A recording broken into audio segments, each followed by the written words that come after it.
Nova Legends podcast. We're going to preview the Class 6 state final and maybe some of the other classes if folks have any opinions on those, but also both off the season to see how you guys felt about how your team did. I know it's never easy to say goodbye, especially to the seniors. But with me, I have from South Lakes, Mike Desmond, from West Potomac, David Houston, and I want to say Coach Houston played at West Springfield. Dave played at Desmond played at Chantilly, and then Coach Craig, who's from Pennsylvania. So we don't know his school, but Coach has been killing it at Woodson for a while and doing a great job here. Guys, thanks for doing this. Good to see you. Thanks for having us. Yeah. Thanks for having us. Nice to be back on. Well, guys, look, what does the end of a season look like? I mean, it must be hard to say goodbye to seniors, even if I think all three of you thought you can go at least one more game than you went, and probably more than that. You know, we're always optimistic. But you know, what the end look like? Was it just did you get what you deserve, or you felt like the team deserved more? Des, why don't you start us off? Different kind of season for us. But yeah, I mean, it was kind of one of those things where for us this year, the only thing consistent was being inconsistent. So could we have won some games we lost? Sure. Could we have lost some games we won? 100%. So, I mean, it's unfortunate to lose the way we lost, but I don't really begrudge the guys. You know, I didn't never question how hard they played. We just didn't have the right stuff this year. Yeah, the seniors, they still helped you win a state title. So what was it like saying goodbye? What's his name, Bradley Thies, or what was it? Oh, Brady Tice, yeah. Brady Tice. Yeah. Every year I think, and these guys can probably feel the same. It's tough. You got to close that page and or turn that page and get to the next one as soon as possible. You want to honor and celebrate what your seniors did, regardless of whatever a single season or multiple season looked like, because those guys gave you their all for as many years as you had them. So that has to be greatly respected and valued. But it's tough, you know. We say goodbye, and you hope that you taught them something more than just basketball along the way, and they know that if they need something, they can reach out to me, and I'm happy to help if I can. Yeah. And Coach, you lost it was Chantilly. Was that a winnable game? I know it was a 2-point game. Was it a heartbreaker or? I mean, unfortunately, we missed the layup. We missed the layup near the end to either send it to overtime or win. And we had a bunch of games this year where, again, I thought where we lost 14 games, 10 of those were winnable, and we won 10 games, and 10 of those were losable. So it was just one of those things this year where you would just see a group execute a game plan for maybe a possession, and then not execute a game plan for a possession. And it just kind of went back and forth for us this season that way. Yeah. So it was tough. Yeah. Anytime I think your season ends and you don't win the last game, it's tough. But, losing in the first round was new territory for me and for these guys. So it probably made it a little bit more, I'm not going to say heartbreaking. I'm going to say it was very, kind of impactful. It was a little just more impactful. You don't know what to say. I wasn't prepared to go in that locker room and say goodbye. But when the game's over and your season's over, you just kind of have to say your piece and tell them you love them, and you got to turn the page. Yeah. Well, losing the last game and in my instance, losing the first playoff game is the only way I know how to end the season. So that was my high school career. Well, you'll get him next year, Coach. Let's go to Coach Houston. Hey, Coach Sherman. Let's go to Coach David. I was at your last game. What a great game. What a great environment. It was a typical West Potomac performance. You guys, junkyard dogs, had your chances to get back in the game, but it was a great environment. I know it wasn't an easy way to lose, but what did the end look like for you? Well, I agree with Mike. I mean, it's never an easy way to lose. Sometimes I'm always asked about would you rather lose and it be kind of the game out of hand, or lose at the buzzer or one possession or something like that. We've had the fortunate or unfortunate, I guess, our games have come down to one possession the last, however many games. We got that game down that you were at to 2 points with with the chance there. Um, but I think I'd rather be in the game, man. I'd rather be in the game with a fight, and I thought my kids did that. So we knew where our limits were, and typically those of us, when you go out, it's often in places that you knew were deficits of yours at some point of the year.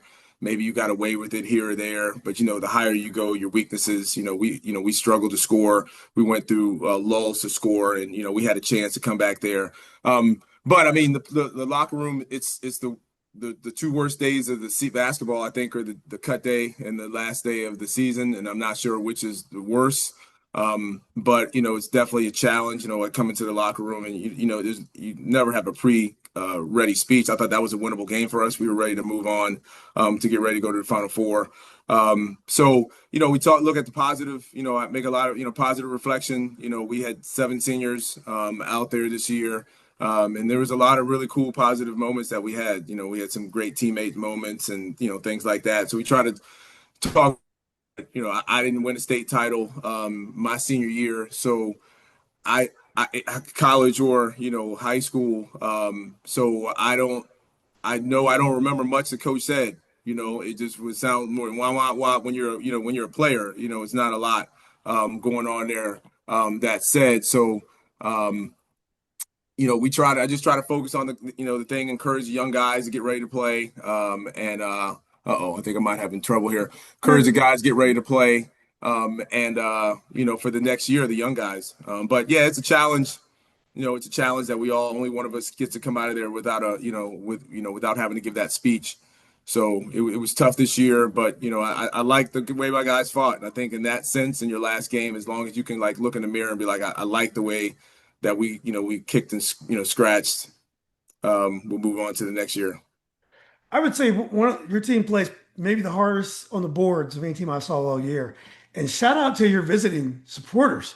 I mean, they weren't the biggest visiting crowd I saw all year. These kids yelled from the moment the game started. They were in the game. They were the funniest kids because there were some adults, the adults at Edison. These guys are on the court. They were a little over the top, but they were good natured. I enjoyed these guys. But these kids, the West Potomac kids would yell, "You're a grown up." And the parents just had to laugh because they were right. I'm a grown up acting like a fool over here. But no, the Edison parents are great. I'm not sure the parents or not, but they were supporters. And the West Potomac coach definitely had great supporters. Were they like that most of the year, or is that just kind of the tournament time? No, we have really good support. We like our home court advantage when we come to our place. Our fans are generally behind us. This year, our fans got moved for the first time because we had a court storming, situation where lots of other people have been storming the court, but we had a court storming, so they moved our fans around. But our fans have done a really good job of supporting us, and I'll chat with that about later when we talk about the formats and stuff. But our fans have been good at the girls and the boys situation. So we had 2 good teams that were playing. Our fans had to be split to support, but I thought they did a good job. And yeah, it's great. Edison's a great atmosphere, no matter what. I agree. Playoff games really good, cool there. And it was fun. Well, there's a common theme here, Coach Craig. The National District looked to struggle in the postseason, girls and boys. And when I saw Edison, I couldn't believe how good they were. I mean, the whole district is struggling. They have this guy, Jihad Mansour. They have a Denarius Nesbitt who looks like Tommy Amaker. He doesn't play like Tommy, but he's a very good player. And they have his brother, just a workhorse. I really like this team. They were fun to watch. It was a great matchup, Coach Craig, you and Edison. They had that advantage and they just would not let it go. Yeah, I think I think from our perspective, I think we felt like we maybe didn't play as well as we would have liked to. I think not that we played poorly, I just didn't think we were at our sharpest, particularly offensively. I think we left some meat on the bone in that game, as they like to say. I felt like some shots that we make a lot of the season, maybe we just didn't knock it down. That's basketball, right? Like at the end of the day, you can scheme up things, you can have great players, you can run great set plays, you can have wonderful game plans. at the end of the day, the sport comes down to putting that ball in that round metal cylinder, and some nights you just don't do it for no reasons. But they played a little better than we did. They deserved to win the game. And we would have liked to have played a little better, but we just didn't play our best game that night, and that's the way it is at that time of the year. You're getting against other good teams. You got to be at your best. You got to bring your A game every night. We just struggled that night to score.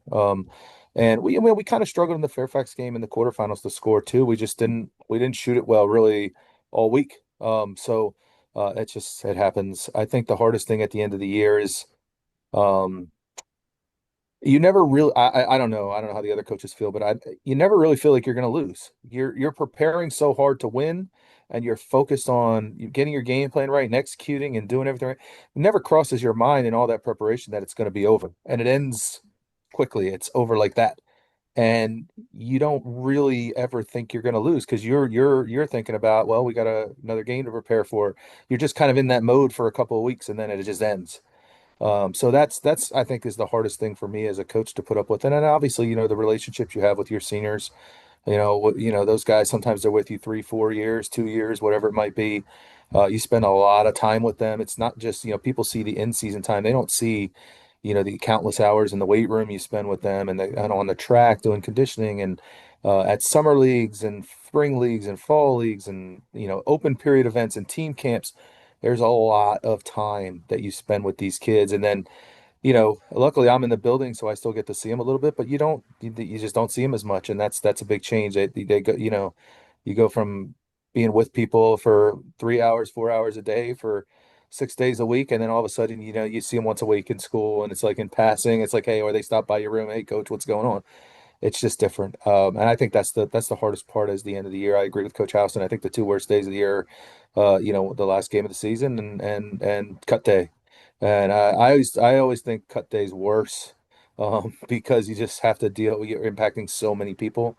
But the end of the season is pretty tough too. But yeah, it's always tough, And then you got your whole next group behind them, underclassmen who they're like they want to use the end of the season as momentum, as motivation for next year.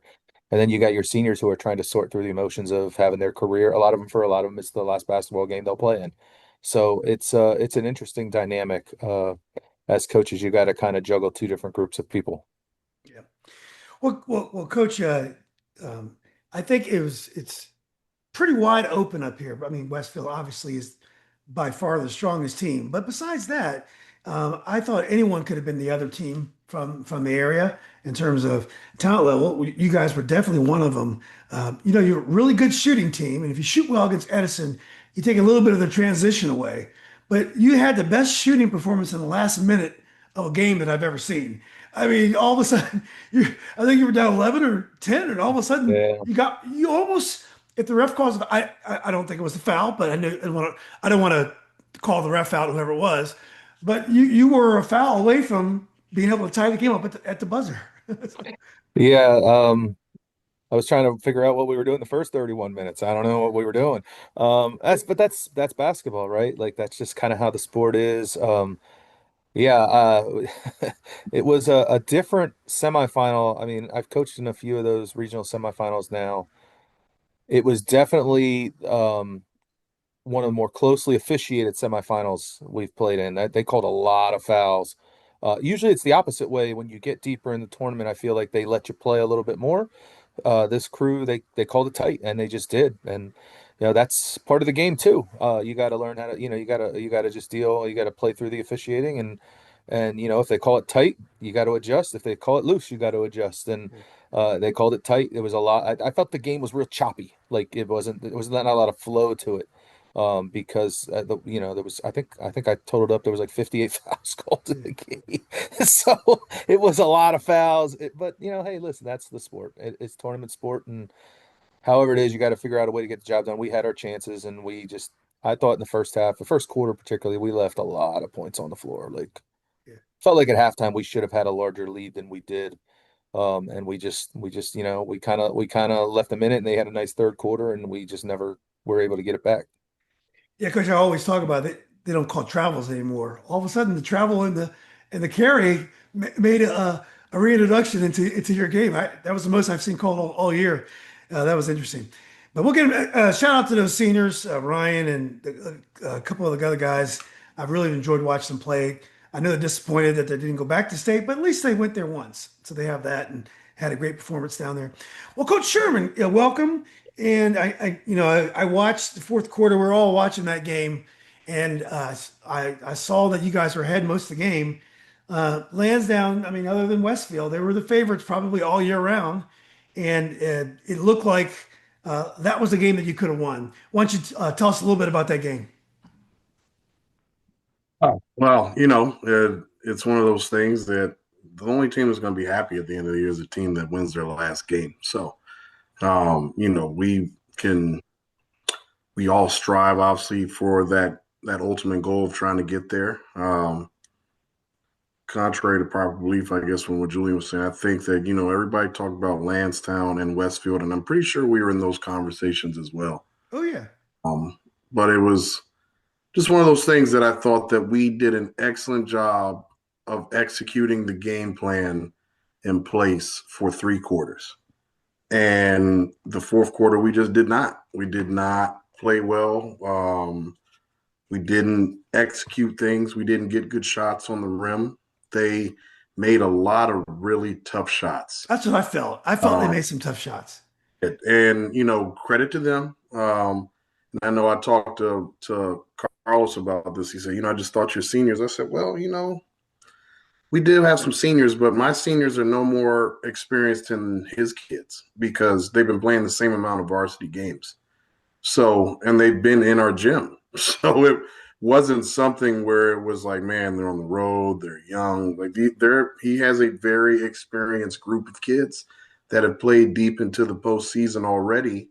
And, if I told you we were going to be up 11 and then a minute into the quarter, their best player is going to get hurt and have to go out, you would probably, be in good shape to think we were going to win that basketball game.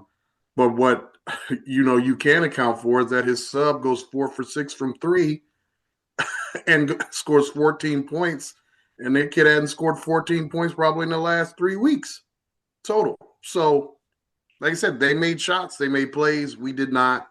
We had some turnovers in the last quarter that against their zone, even though we had worked on it and we had understood what had to happen. Sometimes, they're high school kids, and you hope that they can, have the wherewithal and the intestinal fortitude to finish it out. But as much as like we didn't make plays, they did, and I can think of 3 shots that we're probably an inch away from deflecting on the way up that goes into the rafters and splashes the net, step back threes. And, I didn't think we defended bad. I just thought that they did a good job making shots. And when we stopped making shots and they started to, and what happens with, players, and this is at all age groups, you start to see the air come out of them. You start to see them start to get a little bit tighter. You start to see the things that they were doing well early as far as helping on defense and recovering and getting back. And even when a guy got beat, all of a sudden it becomes, that's not mine. You just need somebody to stop the run. And we just couldn't stop the run. We called timeouts. We talked about things that we need to do in the timeout. We lost the game. And, I know that, David talking about House was talking about, I'd rather be in the game. I'd rather be blown out. I'm telling you, I'd rather get blown out. I'd rather be able to sit at home like they were just better than us, because when you lose a game like that, there's a million things that run through your brain about what you could have done to fix that situation. And like I said, I've been on both sides of it. I've been in a game that was close, and I've been in a game that's been blowouts. I've been as a player and as a coach, and I can tell you right now, the way I felt after that game was by far the worst that I have felt after a loss and in the playoffs. And even like you said, with that team we took down and lost to South Lakes, we played like crap. Like it wasn't one of those things. Like we honestly didn't play well throughout the entirety of that game. Playing against Los and them, like neither one of us really played well on offense. But the game was close, but still, there were things in that game that happened. We were controlling that game. And it was like our guys really stepped up in the third quarter, and they took a breath when they saw that kid get hurt. I almost rather he didn't go out because the focus probably would have stayed the same. They would have just kept playing. And I think that he would have tried to win the game on his own, where now the ball found who it needed to find because those kids played a much more together game in that fourth quarter. And listen, Dwight Robinson's a very good coach. I think he's a little bit different from a lot of coaches down there. He doesn't just rely on the fact that he has really good athletes. He schemes it up. He scouts you. He knows what you're going to do. So you got to be ready to make adjustments that just as well. And he made a good adjustment. I thought that we had something in place to beat it, and we just didn't.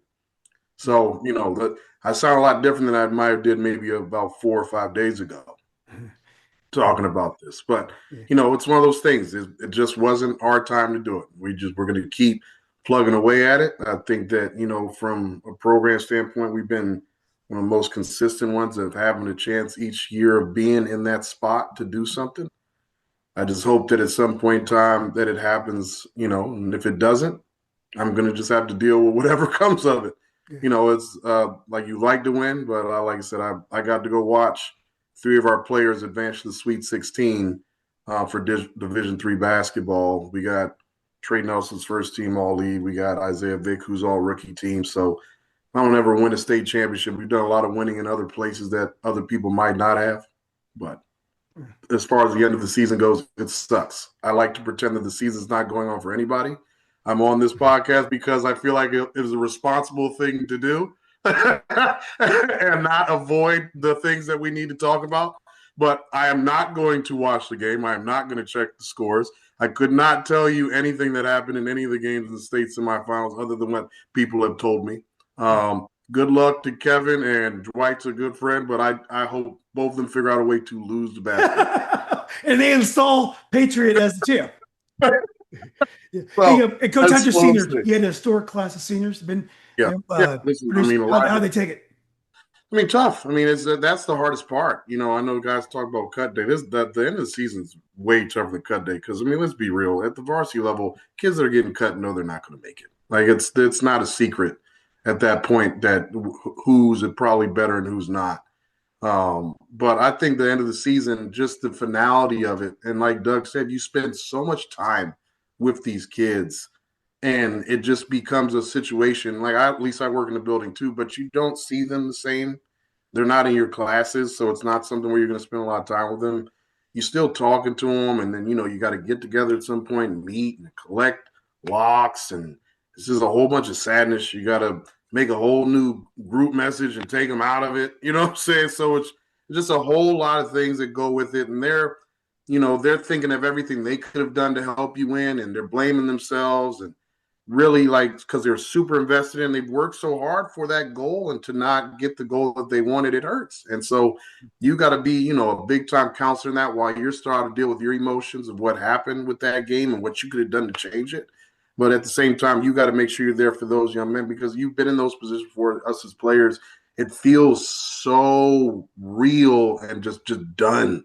And like the emotions just overwhelm you. And you just, it's hard. And so you do the best you can, talk to them about it. And hopefully, we're blessed enough that, 3 of our guys, and maybe more, and you never know, are going to have a chance to play at the next level. And so you start thinking about those things. You talk to them about it a couple of days after. So let them kind of deal with what happened, and then you go from there. And then, as Doug said, the younger group are motivated by what didn't happen in that state or what they didn't get from an all-district or all region standpoint. So you're kind of teetering that. You got to talk to them about what you're going to do as far as their AAU plans if you play this late in the season, because AAU tryouts are starting literally this weekend. I'm pretty sure there was a few of them that went on. So it's just you can't really take the break from it to kind of get yourself mentally back right. But you take a quote unquote break as far as like the on court stuff and the physicality things. Yeah. Well, Coach, I'm sure you western part of Prince William, you always got talent. You got clay to mold, so I'm sure you'll bounce back fast. Well, Coach Carlos, you're a guy that I think has been to state at least 4 or 5 years in a row. Maybe you missed 1 year, but you're used to coaching deep into the season, and you got a chance to sit back and watch a few games this year. How was it for you? Was it? I must have been pretty disappointing, but were you able to, talk to the kids and kind of deal with a very difficult loss? We had a solid season. I think after that Edison loss, like we were like hitting on all cylinders, man. We were playing extremely well. We for some reason we didn't play well versus Mount Vernon, and then you combine that with Fairfax coming into our gym, and we couldn't score, and that's how you got to score at the end of the day, and we didn't do our job on that side. And I was shocked. I didn't think that would have happened. I thought that we had a good opportunity to make a state run, but it is what it is. I think some of our younger kids learned from what happened in that Fairfax game, and hopefully they can grow from it. But all in all, I've been taking it in, listening to. Well, actually watching, I actually been watching some of the games. I went out and watched the Patriot game. I watched Westfield's game yesterday, versus Manchester, whatever. That was a blowout, but I watched the first half of that, and then I think last night I probably tuned into the South County game and watched that. Yeah. So, coaches, you had a great freshman point guard. I know you got some youth coming back. Did you think they got a lot of good reps this year, and the kids got a lot out of this season, even though you didn't get as far as you wanted to go? Yeah, for sure. I mean, when you start a freshman guard, you really don't even know what you're going to get. So you just take it for what it is. If he plays well, great. If he doesn't, it's just a learning experience. And I think that he did everything. Like, he played extremely well sometimes. Sometimes he sucked. And then other times, he was right. He was just right there. But super talented kid. And then, my other guard that's a sophomore, Chase Jackson, he started off well, and then towards the middle of the season, he hit like that sophomore slump where he wasn't playing well at all.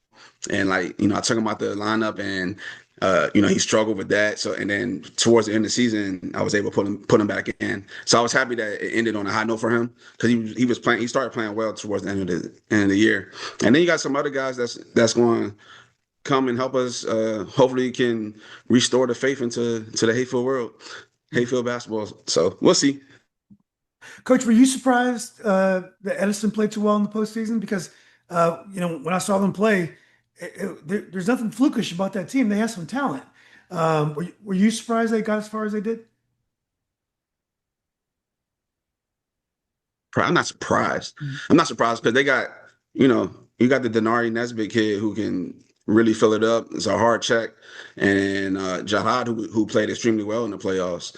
I watched the game versus Doug and them, and he had a really good, especially in the second half. He had some tough shots in the second half.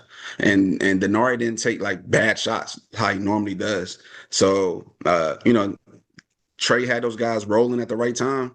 And I feel like they peaked at the right time. So, it was a good run for them, and they just ran into a buzzsaw in Westfield. It seems like Westfield is taking everybody out.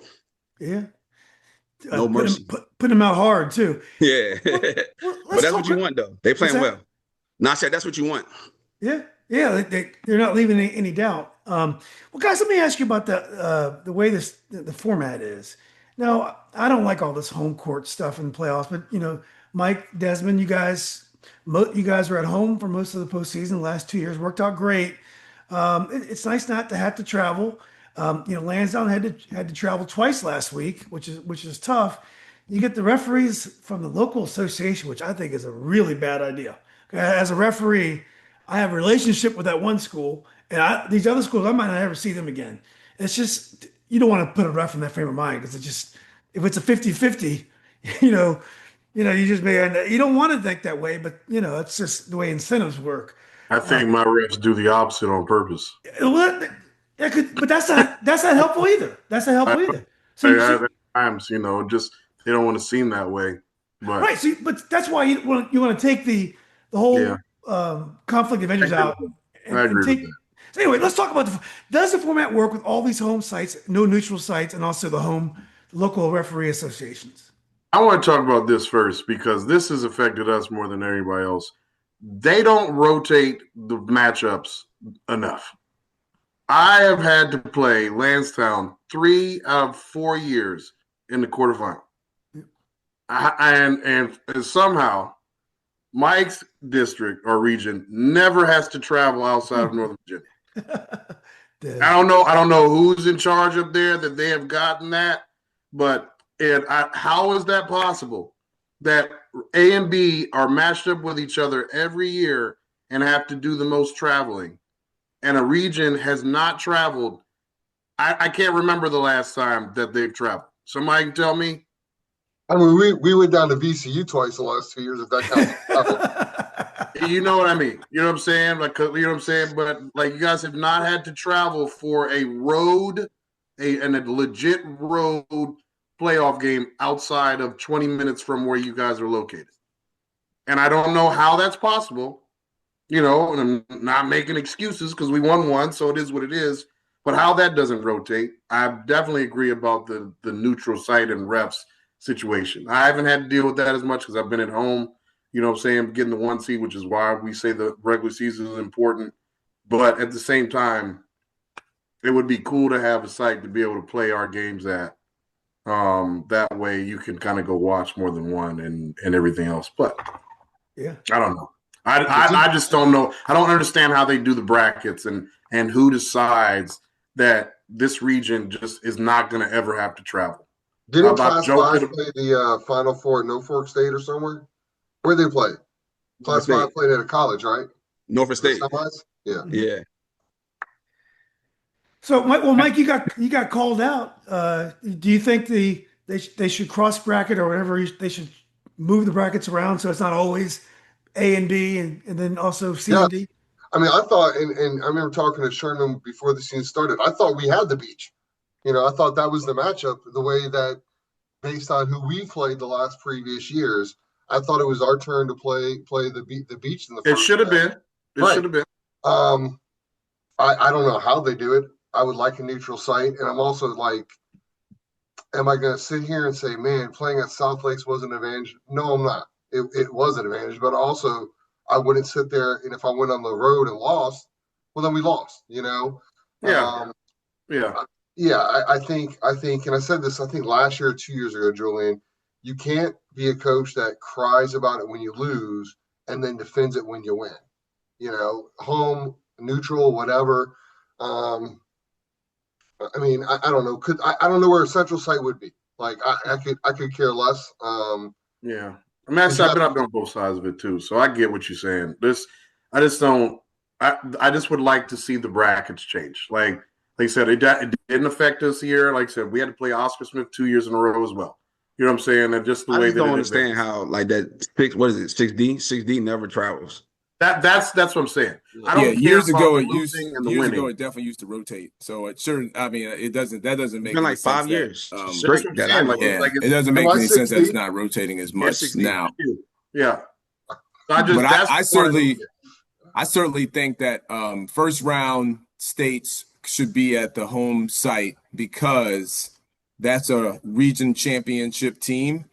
And the next time that the school would ever even see that team would be the following year. So like at least, you know, the region champ is, you know, able to show their team home like first round. After that, I don't think there's any way a home game for a semifinal state tournament. I think that should be at a neutral site, the highest, the largest site that there is, closest to the top seed. Yeah, I agree. Yeah. Well, Doug, last year you went down to Oscar Smith, and I thought you were in trouble.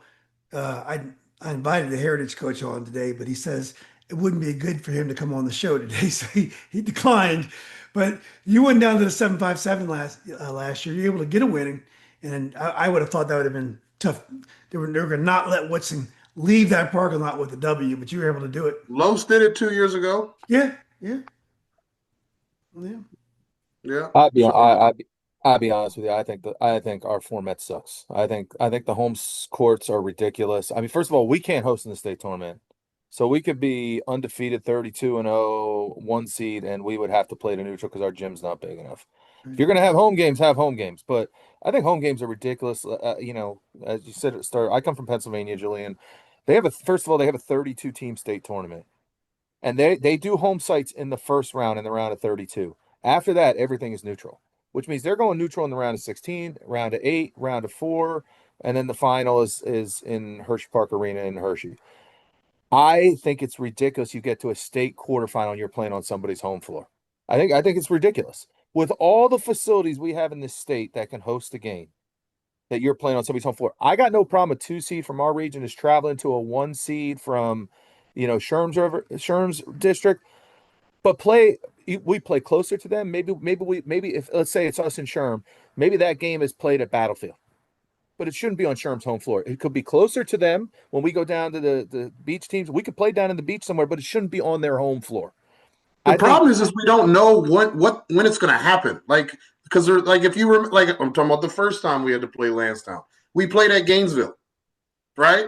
And then we played the semifinal at Gainesville, and then all of a sudden they're like, "Oh, you get to host." Like, and no one ever tells us. Like, you don't know when it's happening. Like you said, the fact that Doug couldn't even have a home game because the size of their gym. It's like the most random things that just don't get talked about, or why we do different stuff. I don't understand why our region tournaments are different. I don't understand what they're thinking, or why when we go in to vote for things, we don't all do the same thing. Like, and then we get to the state voting and we're like, well, we did this, well, we did that. And it's just like, what is the purpose of the VHSL if they don't do these things? Well, I don't like how we do district tournaments at home sites now. Even though it benefited us, we played the district championship game at Woodson, and it was a great environment, all this stuff. I like neutral sites. I like neutral sites in the regional tournament, even in the first round. I think once you get that deep, the home court should not happen. I don't like it. I don't like it when we host. I don't like it when we go on the road. I think last year, we were a 1 seed and Oscar Smith is a 1 seed. Why are we playing in their gym in the state semifinals? Right. It's insane. It makes no sense. You telling me they couldn't find one big gym to host the game between us and Oscar Smith, between Chesapeake and Fairfax? I mean, there's a million gyms in between that could have hosted a game. We could have. The issue is they don't have us in these meetings. Like Sherman's talking about, They don't like care. they don't have us. They don't have anybody in this. Like, you put 10 coaches from the state, different areas in the same room, we can come up with a rule pretty quick and easy, and it won't be the semifinal state championship. 2 1 seeds, one's got to do a coin flip to play at home. It certainly wouldn't be that. That's not fair. That shouldn't be the thing that changes it. So that until they get us in a room, it's going to be the same things over and over with us scratching our head. The fact that there's a home game, and the fact that the district championship game. The other thing they don't really talk about is how it splits up the fan base. So, like, for instance, in Doug's game, right, they played South County in the district championship at Woodson at the exact same time. The girls were playing. I happened to be at that game. We're playing at South County. And then you had to make the fans choose, am I going to go to the boys' game or go to the girls' game? And I log in NFHS because I couldn't find any of the fans at the South County game. And they're all over there at the Woodson game. So, I mean, it's not fair to the girls that were a 1 seed. That should have been a really good game. That should have been at a neutral site. They shouldn't have had to split the parents up, shouldn't have to split the fans up. I mean, it seems like this is a very simple fix if they ask us, but they don't ask us. So the bad part about it is this, not like these aren't things that haven't been done before. Like, that's why it doesn't make any sense. It's like, clearly, like, I'm not saying we're not dumb enough to think that you guys aren't getting Mason because of the money. We get it. All right. We understand that. But there is something else we can figure out that makes sense so we don't keep having these types of issues. And so you said we're talking about splitting teams. Like, luckily enough, let's use Gainesville example. They had a state quarterfinal game. Luckily enough, they both played Manchester. So they didn't have to worry about that sort of situation. You know what I'm saying? So it's just, I don't understand it. I don't get it. I don't know why they refuse to ask us these type of things. Maybe they just don't think we're smart enough, or they think we're going to argue too much. I don't know. The reason why they both play Manchester, and the reason why there's only 8 teams below Fredericksburg, so it's going to be the same teams. There's Western Branch, there's Grassfield, our region has 19 teams in it. I mean, but it's 19 teams. The tournament, and like I said, they have 9. And why don't the Stafford teams play in that region? It takes them an hour to No, get to us they need anyway. to look. The five is the toughest bracket. The 5 and the 6 need to be together because then we wouldn't have the same teams every year. It's horrible. All the structural issues you guys talk about are true. If you go back to 1985, if we go back 40 years, the tournament was flawless. Everything about it was flawless. Whoever they should just go back and do whatever they're doing then because it did work. You guys would have all been going to the state tournament because we had coaches meetings there. Everyone wanted to be at the state tournament because it was important and they knew how to hold a tournament. Now it's truly people who don't know basketball that are doing it. I was at the Westfield Manchester game, and people were so pissed off because we had to choose between which game. It was 19-0 or 20-0. Manchester. I looked in the book. They hadn't been on the road. The last 5 games had been at home. Of course, they beat Lansdowne at home. They lost twice to Division IV Monacan this year. That team had no business in the state tournament. No business. But that home court advantage that they had in Richmond with only 8 other teams in their region, they've got a very good chance to go to. Not only that, they were #1 seed. And then they Think about PowerPoints, right? PowerPoints. Don't think about PowerPoints. Because they wouldn't PowerPoints, play they're #1 teams, seed. or they In wouldn't basketball, it's reschedule crazy. games in their own Doing district. PowerPoints in basketball is Yeah, like they ridiculous. wouldn't reschedule games in their own district because it was going to possibly lower their PowerPoints. It was a really, really the team. They have some talent, but I mean they don't belong in the state tournament. They just didn't belong there. Everyone who was there was like pissed. Like I can't They believe belong. You can't say Well, they didn't belong there. They Listen, belong because they won. They got to win against They the won. against the #1 team. Like Regardless, I'm they mad that won. it happened. You know what I'm saying? Like it's just like we talk about having the all-in tournament. Like I want my sometimes Friday. I want people my get Friday. upset. I want my Friday back. Well, I want my Friday. they won. Well- They won their way there, so they didn't. They didn't. I mean, they did win their way there. Just the level of difference of once they got there, it just was a much different level. I would never say like getting to the state tournament is hard, no matter what. No matter I watched what, it's that hard to Landstown get there. game too. Right, I watched that game. They won that game. There was a couple calls here or there, but it was almost the same like what happened in our game where Landstown was in control, and in the fourth quarter it fell apart, and there was nothing they could If do. it's so hard to get to the state tournament, how come the same 2 teams get here every year? I Because don't think we're it's so hard to good. get there from that region. Because we're good. I disagree. That's why. Like, because we're good. Like, that's what I'm saying. It can be hard and it still happens. The NCAA tournament is not easy to get into, but you got the same cast of characters every year when we get to the Elite Eight and the Final Four. Well, the 2 things, if I could add to this. Number one, I think part of the reason that they don't want to go to neutral sites is because there are some schools that refuse to host if they're out of the tournament. They just don't Yes. want to bring their administrators, and that's a real problem, and cover the game and all the expenses. And I think the other thing I could tell you, being from Pennsylvania and going neutral sites, I could tell you that as a fan of basketball, neutral sites are great because you get to see teams and players you wouldn't normally get to see. I saw Kobe Bryant play in high school.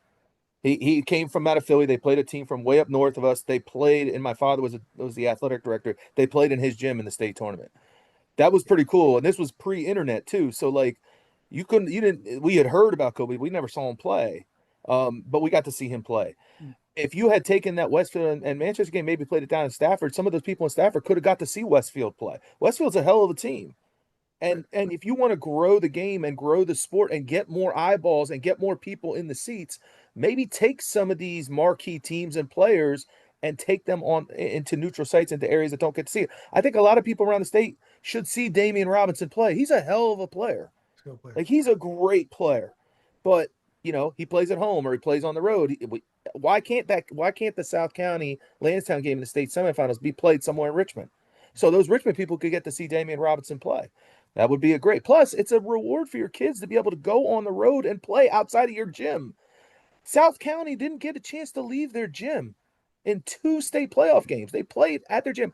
I know it's an advantage to play at home, but it's a reward for the kids to go on the road and play in a big environment, in a big crowd, in a neutral site. It makes it feel like it's bigger. We're supposed to be about the kids. That's what the VHSL always says. It's about the kids. It's about the kids. It's about the kids. But we never do anything to make the kids' experience better. It's always about what's the easiest and the cheapest and to save the moneyest. That's what it's. But when did that start? That's what I don't understand. Like I said, I'm just thinking about when I was in high school, and Lo, she talked about it too. We're around the same, and Mike as well. We played GW Danville at Lynchburg College. You know what I'm saying? We played them at Lynchburg College. I mean, clearly this is something that has happened before. I don't understand why it's just so Yeah, difficult. somewhere around 2018, I was about 19. to say, yeah, Somewhere 2018, around 2019. 2018, Yeah. 19 is where that They had actually started. 'Cause we had to play a first round game in 2016. We played Woodside at VCU first round. So Woodside's down in the beach. We're coming from Right. up here. We got in the bus, and that was first quarterfinal game. Because they're the Wolverines too, I believe. Yeah, just like us. Yeah. And we had to play them there. And then the following year, in 2017, we had to play a first round neutral game. It was at Robinson. super site. And They then were a in super 20, site. That's when they had super sites. I remember yeah, that super site. because So I while believe coaching at Potomac, we played there. I Yeah. believe love the 20, super so I site believe idea. it would have been 2018. I think 2018, I think is when they started going to a home site because I think so. I feel like that's somewhere around I do there. want to. Now They they had never Play at they had asked the you ODU? again. super They Didn't you never play site. at asked ODU us, also?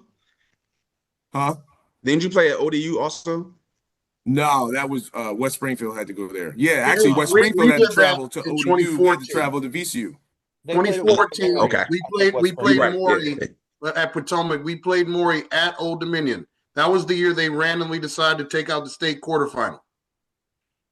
Yeah, I mean the super sites weren't bad when we did that the year when they had all four quarterfinals at one location and they moved it around the state. They tried that for a couple of years. They did. And I then, remember that. and then it's since COVID, everything's been at the higher. It's like COVID, they had to play at the higher seas because facilities weren't open, and like we've just never changed it. And they probably have on some spreadsheet somewhere where they make an extra $1,000 if in a home gym because they get a little bit more of a home crowd.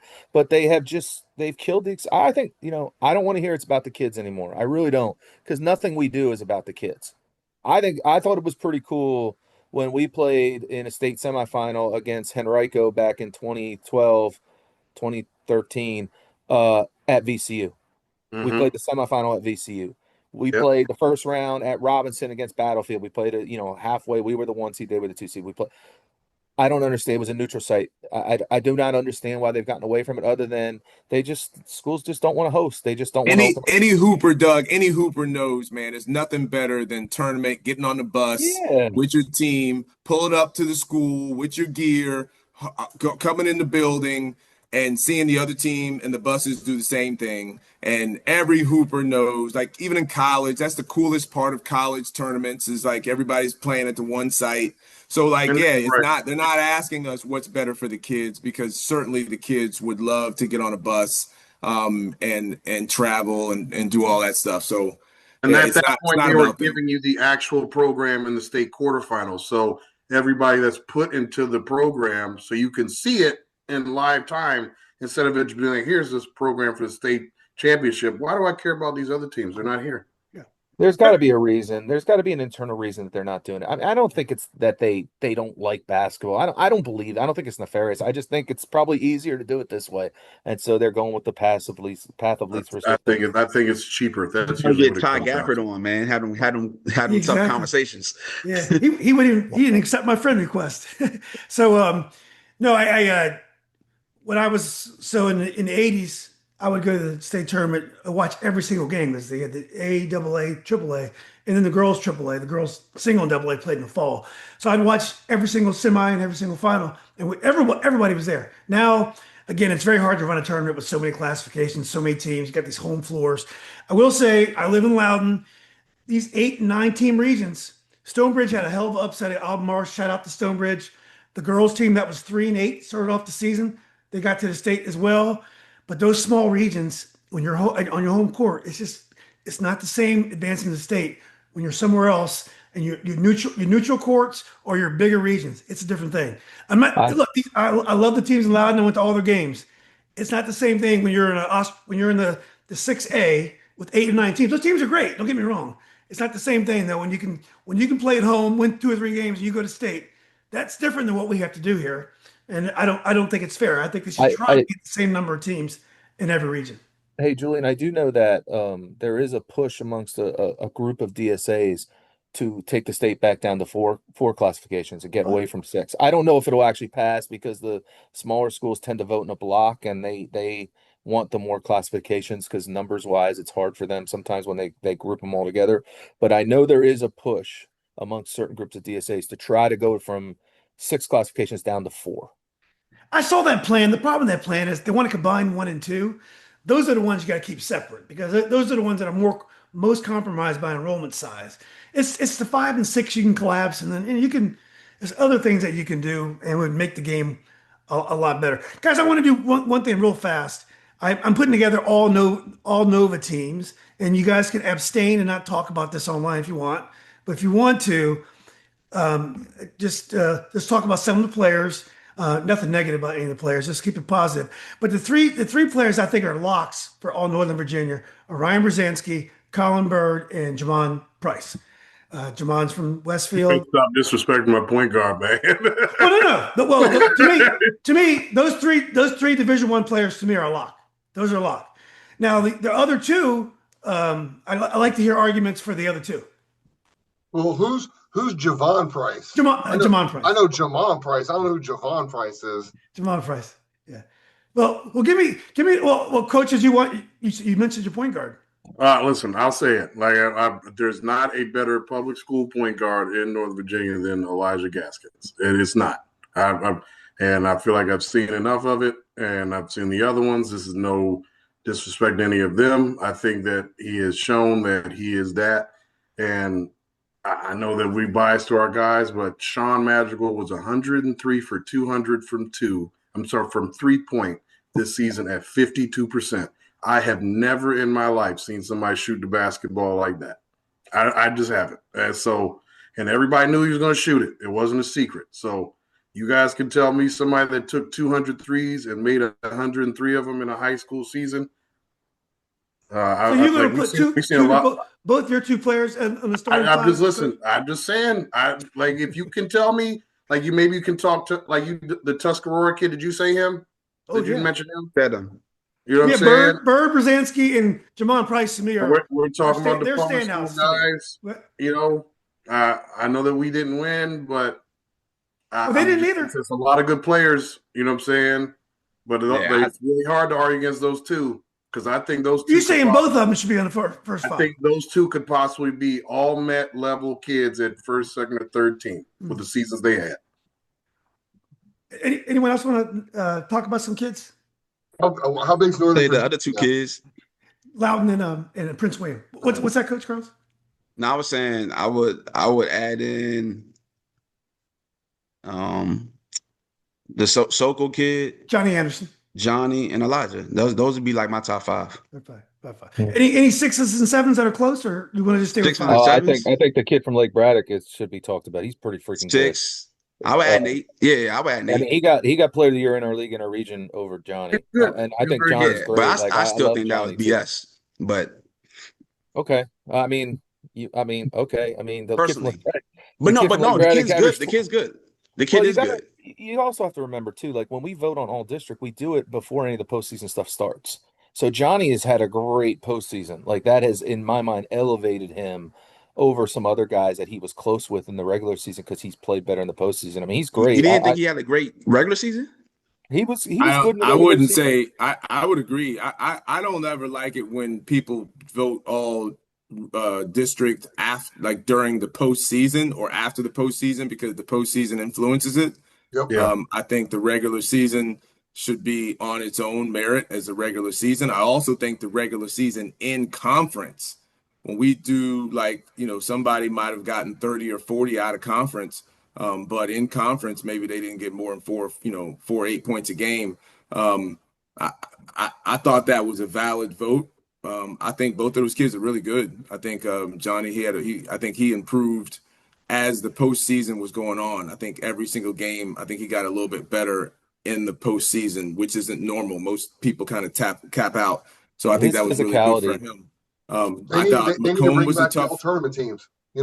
I was going to say that. Don't you guys do that? No, we don't do that, man. We stopped. They stopped that 5 years ago. That was something that I appreciated back when they used to play those games at Mason, watching those kids come out for that. We did do it in the Northwest region, but our region was so spread out, it was kind of hard to do it because kids probably wouldn't be there when we had the championship games. But they need to bring back those all tournament teams. I'm gonna tell you this: I loved it until I can't remember what we won a district championship one year, and then the game ended, And I'm talking about 10 seconds after the game ended, somebody from the table ran over and asked me who I would want to put up for the two guys.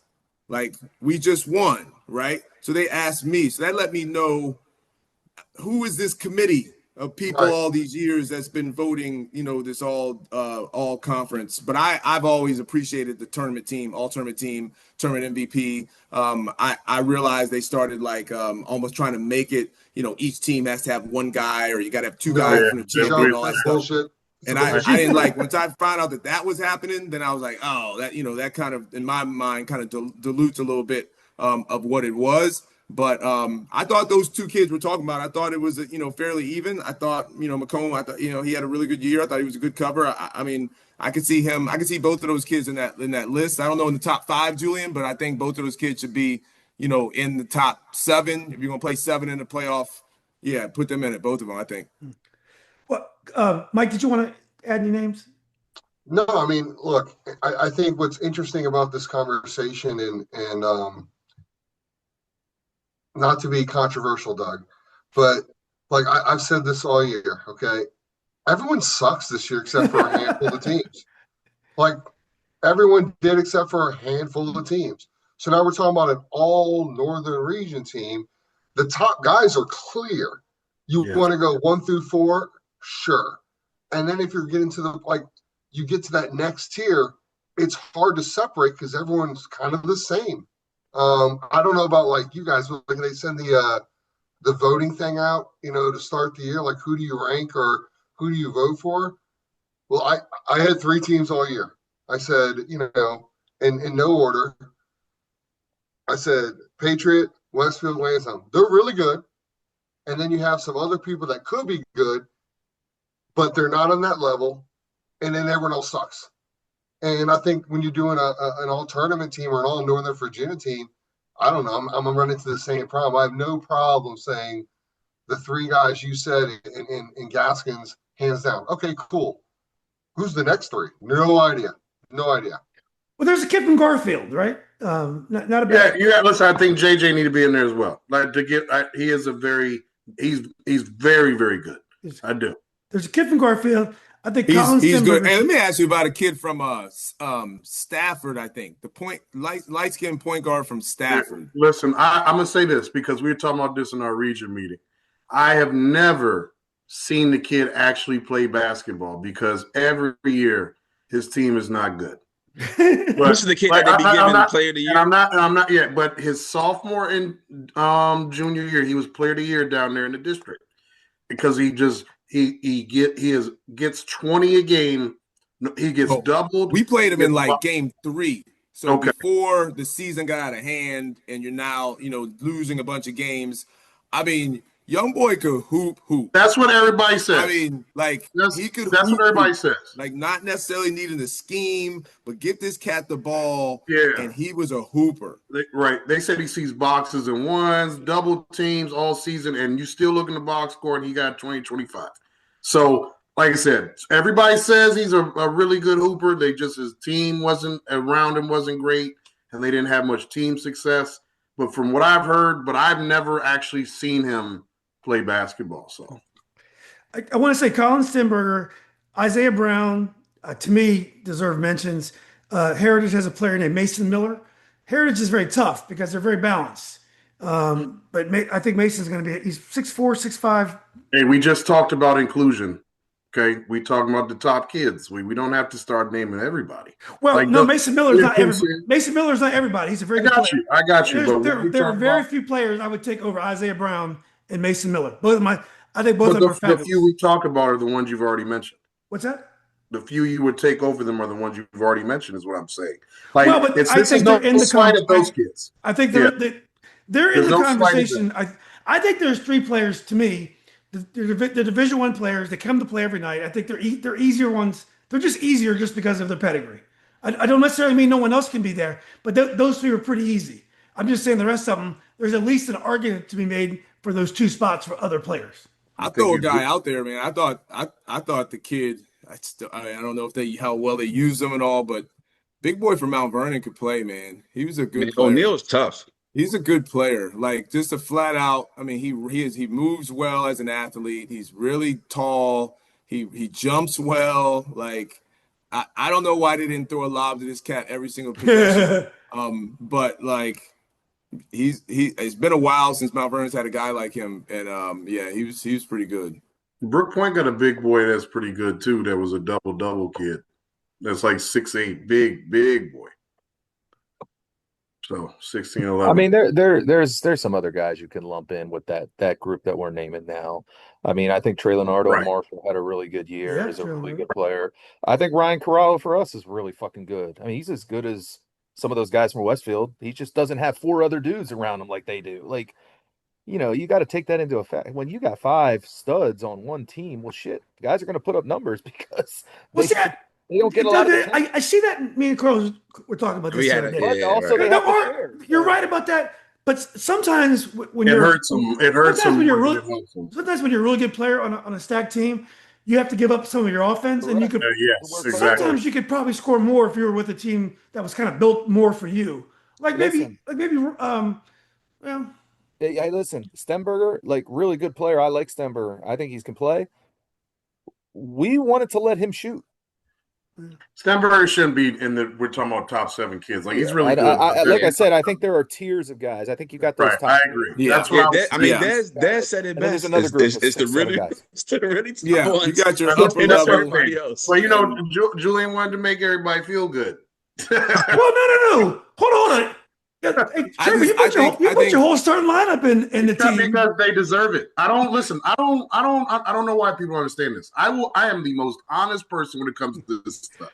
You don't have a bias. I You don't never have tell any you that kind of somebody's bias towards good when your they're own. not good. You have no I bias never towards tell your own you kids. somebody doesn't deserve something when they deserve it. But I'm telling you right now, like when you like, there is no way that you don't mention Elijah Gaskins with those 3 kids you mentioned. No. I in would Northern not. Virginia. He's a great player. Like He's I said, a great player. But those 3 guys to me I'm glad that easy. you are not coaching my team No. because Elijah Gaskins is by far one of the top players in Northern Virginia. That's probably true. But if I ask a lot of different coaches, those 3 names would come up pretty consistently, the top 3. Good for them. That means they didn't watch us play. I think our problem is we don't have a top 8. We've got a top like 4, and we're trying to fill in the other 4. Where many everybody years sucks. there's like a legit I mean, and unfortunately, like Mike is saying, Desmond's saying, like the top tier guys aren't there. We're now talking about the second type of level guys that are playing top tier level positions, and so the 3 guys that you named would have been top tier guys kind of no matter what year. So we don't have 8. So I mean, yeah, we could probably throw 9 guys' names into that second level group, but I think everybody that we're naming could be in that second level group though. I think We're there's no talking question about a about kid that was back-to-back region player of the year and is going to be first female state back-to-back years, and he can't be mentioned with those kids. Those 3 are easy. I think it's insane. I like to agree to disagree. It's okay. I say we can agree to disagree on that. I mean, I saw Patriot 3 times. I saw Broad Run probably 6 or 7, and because I'm up here, and I might have a bias to the kids that I see. I see more. Jamana I only saw twice. Those 3 kids. The 3 kids that you mentioned definitely is those 3 kids, and then you got to mention Elijah though. I mean, he's 22, 6, and 5, whatever his numbers were. Yeah. I didn't say I didn't mention him. I just said I mentioned him with those 3. Yeah. Right. I think it's those 4 though. I think it's those 4, and then again, we pulling hairs with all the other guys. So if it's those 4, who's number 5? Doug, who's your number 5 for those 4 guys? I don't know. I mean, Heritage is hard for me because I feel like they got 3 or 4 guys. They're a little bit like, I mean, they don't have anybody like Jamon, but like they're a little bit like Westfield in that they got 4 or 5 dudes that are all on any given night. They're all really good. Any of them. Yeah, they're all really good. I think the McComb kid from Lake Braddock's fantastic. I love Johnny Anderson. I think Corralo had a year as good as those guys in our league. He was really good. I like the big kid at Mount Vernon. I think is really talented. I think sometimes I think sometimes his guards are a little wild, so sometimes he doesn't get the touches where he needs to get them. But I think he's really good. I think Trey Leonardo at Marshall's a really good player. I think he had a really good year as well, at least looking around Fairfax County. I mean, I like Zay and Will and Stenberger at Westfield too. Those guys are all real. I mean, there's a lot of good players. I don't know who the fifth guy is. I thought McComb from Lake Braddock had a really good year. So you're going He McComb was was your a pick. tough cover. Like Dave, who's your number 5? I do wish we went back in the day we did by position. That would be, I mean, Yeah. I wish we did that. I did one we like had position, point yeah. guards and we had bigs and I mean, when I came through, Greg, I couldn't get Greg Williams' first team, he was point guard. He was going to Florida. What are you going to do? He's a point guard. So And it was only 5 guys for each team too. So. and it was only 5. Yeah, and it was only 5. So you weren't. That's why I don't Yeah, want to that do was- a second team because I don't want number 12. we're getting 8 on honorable mention, which is outrageous. Oh man. I thought McCombs. I mean, when we played them, he gave us the most trouble, and I saw there weren't that many bigs. He was one of the few. And if there was a guard position open, I'd say Anderson, but the guard positions are full based on everything that you guys are saying. So yeah, I would, because of that, and I'm trying to field a team, I'm gonna go big. Yeah. Go big. Okay. Let's go in house. Des, who's your number 5? So I don't want to say a 5. Here's what I'm gonna say though: the 3 kids you mentioned and Sherman's kid. Like when you say their name, I know who they are. And now, granted, this year I didn't watch live basketball because I knew my season wasn't going far, so I just was more of a casual fan. But some of these dudes you're saying, I don't know who they are. Yeah. I don't know who they are. I could watch it. In fact, no disrespect, and Jerry, give me shit later. I'm watching Yorktown Marshall, and I had to text another Liberty District coach. Which one is this? They're a great player. So, and again, I had to watch Braddock, but maybe once. I don't know who this kid you're talking about is. I have no idea. So when you're talking about, hold on, Julie, when you're talking about good players, and look at me as a casual fan this year, okay? Just casual. When you say certain dudes outside of my district, I know who they are. You tell me about these other dudes who are really good outside of my district because, again, I didn't care. I don't watch a lot of basketball outside of my little bubble. I don't know who they are. I have no clue. No clue. So to me, you can't put me as a casual fan just picking up the Julian Nova Legends report tomorrow and reading, oh, this is the all-region team or the all-Nova team. If there's a guy I don't know who that is, I think you're wrong as a casual fan. Like, I know Elijah Gaskin's name. I knew the 3 kids out of Loudon you mentioned.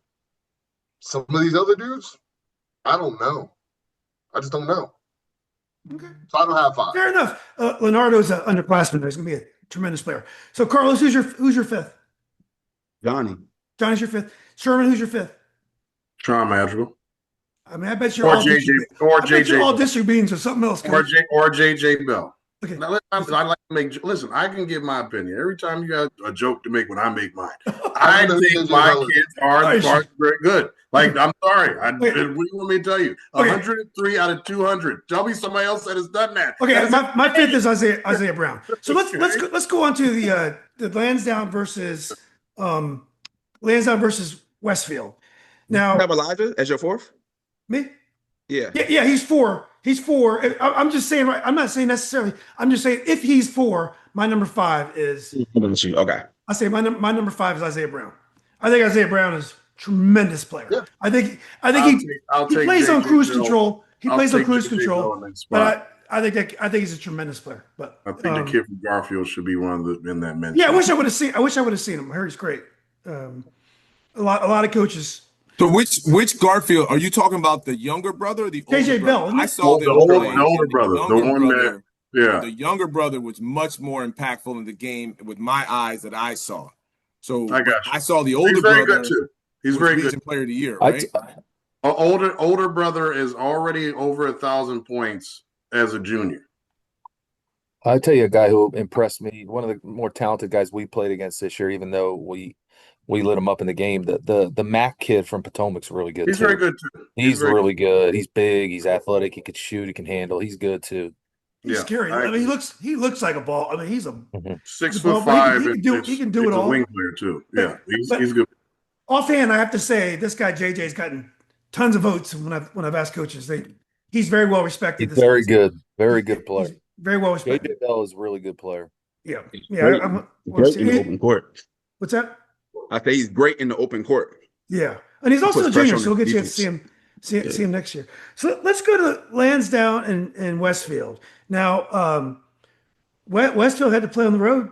I mean, Lansdowne had to play on the road twice to get there. I mean, I think they're going to be ready to go. They played Petersburg this year. They've had a very tough schedule, but Westfield has been unbelievable in postseason, even though they have played at home all postseason. So I think this is a very intriguing matchup. Very different styles too. Who wants to go first?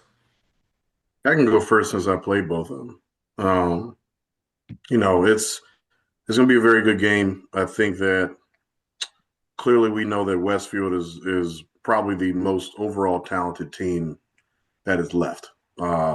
Every single one of their kids could have a big game. I see now they got the other kid back.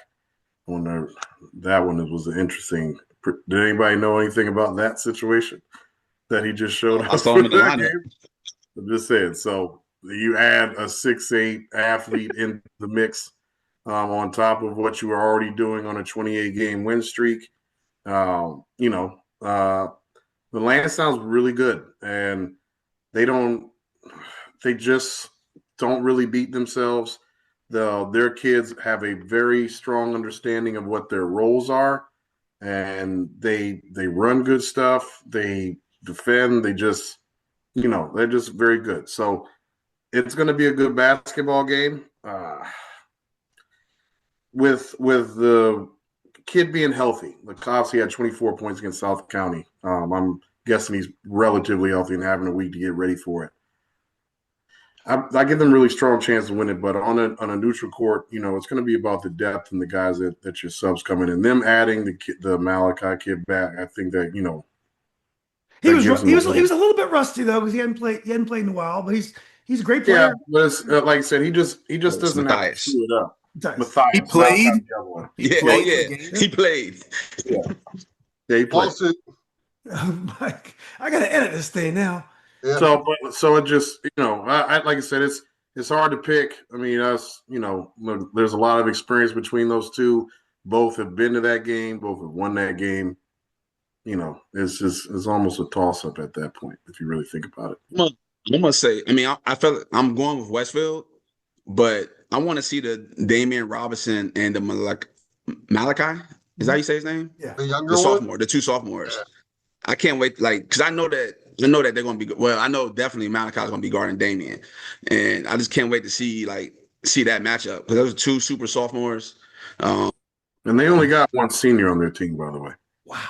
With Landstown, yeah, I know they'll be back. Hey, but Carlos, Malachi played awesome the other night. He is a good-looking basketball player because he's a Division I football player. My guess is he's got one more year of basketball. He's probably going to go to school early, but he is playing great in basketball now. He's got a great body on him. He uses his body. He's a kid that we could have talked about as well. He is a really good basketball player.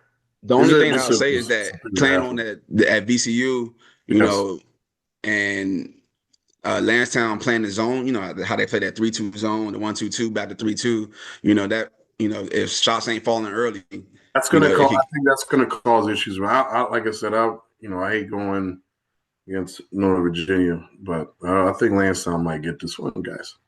I think the difference is going to be inside.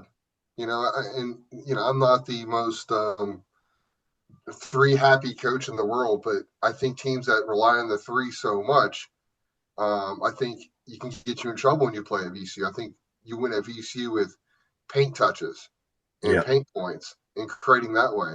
And both teams shoot a lot of threes. They do. I think when Matthias Lee had to take some time away from the team at Westfield, Will Robinson really developed inside. And he stopped just jacking threes and threes. Will went inside. He looked good the other night inside, Mike. They go to him often. He's always looked good inside. He just didn't go down there very much before. Yeah. Right. So I think you have the advantage Westfield inside because I know Lansdowne has that one big kid, but he's and I think he does a great job for what Lansdowne needs him to do. Yeah, but he's But I not that think little kid. Yeah, right, he seems to be coming out more and more when the game's late and they try to play fast. they play better when they play small. So if Will can be a factor inside, and then you talk about Matthias coming back being super rusty, he doesn't have to be good. Right. Just be 6'8" and stand there and grab some rebounds. Don't try to score. Don't If you screw can it. score, get a layup. Just get a Right. stick back. Yeah, So just go get putbacks. I think the guard play is going to be back and forth, a fantastic thing to watch between both teams. I think the guards that decide not to just jack threes and get paint touches first will establish their team the best because, you guys who have been down there with shooters, it doesn't always work out. You got to do some other things. So, I love Lansdowne's toughness, and this is probably a game. I said these were the two best teams before the season started. Then I said Sherman was those three teams and everyone else is bad. So it was going to be one of that kind of combination of matchups. So I think guard-wise, it's exciting. Hopefully the refs let them play a little bit. I hope that too. Yeah, I think inside is where it's at because I don't really think either team's that deep. So I would hate to see fouls be a huge factor. I think that Landstown has a couple more kids that they're going to play more so than Westfield does. Like I said, it's just who can get through that first stretch. You guys have been that game. That first 3 to 5 minutes of like the kids like being hyped about playing the game. They get gassed really quick. They dribbling the ball like they have nubs for hands. It's like just relax and play the game. And once you get through that, you start to see like people's skill come out. You just got two teams that just aren't going to be overly affected by the level. They're just not. As like I said, they've been in big moments. They played big games. Yeah, two great coaches. Two great coaches. Two really good coaches, man. They're both are championship level coaches that have won. It's just going to be who can calm down the fastest. Doug, you're quiet over. Doug, you're quiet over there. What I agree with what everyone said. I think I was a little surprised Landstown dropped that game in the regional final to Manchester. I did not expect that. You and me both. we might have gotten this game in the semifinal had that happen. I think both Dwight's teams are always so tough. They're not going to be intimidated by Westfield. And Westfield almost shocks and awes you. Westfield has positional size. Like I think they're big, kind of all over the floor, other than maybe Stemberger.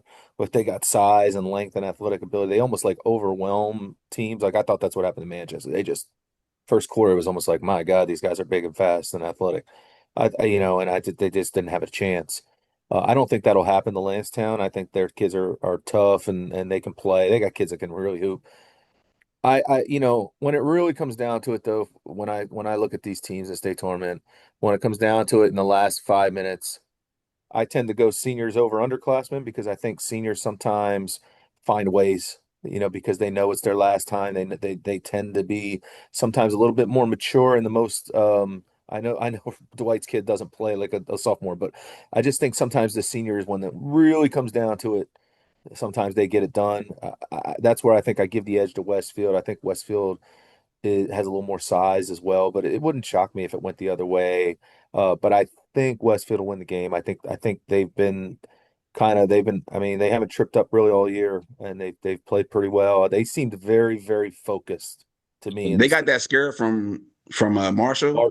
Yeah, and ever since then, very focused. They sometimes the book on them, I feel like they inside games they would have some stretches where maybe they weren't the most focused. Maybe they kind of lose focus and defensively, and they get a little loose.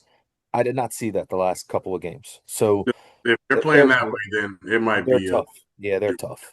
Like if they're focused and they're locked in, if they are the scariest team.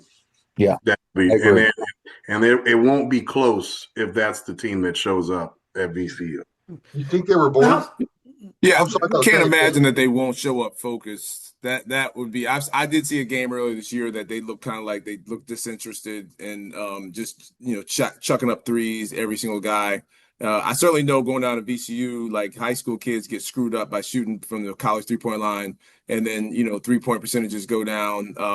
I would disagree a little bit, Doug. If it comes in close, I don't know about the senior thing. I mean, I've watched a lot of coaches' kids play this year, and man, these kids are fearless putting the ball up. And I mean, I can't imagine that his kid is going to have, a stop sign light to shoot the ball. He's going to try to score. I like Westfield. I think their size is going to be a little bit too much. I don't think I was aware that the additional player that's certainly a yeah, that's a factor. Are you kidding me? Like you said, he doesn't have to be great.